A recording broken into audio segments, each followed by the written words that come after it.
সকাল থেকে সংসারে কাজ করলাম, একটুখানি পাটার মধ্যে ব্যথা হয়েছে, লেংড়ে লেংড়ে কাজ করছি। কি করব বলো, কাজ তো করতেই হবে।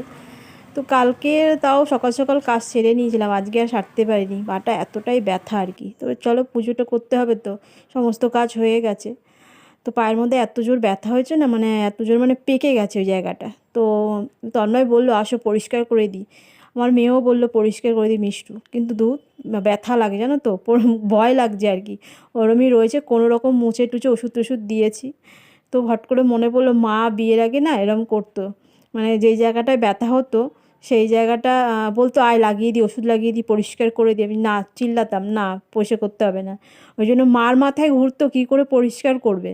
যখন ঘুমিয়ে পড়তাম মা ওই জায়গাটা, পাটা হোক আঙুল যেখানে হতো, চেপে ধরে পরিষ্কার করে ওষুধ লাগিয়ে দিত।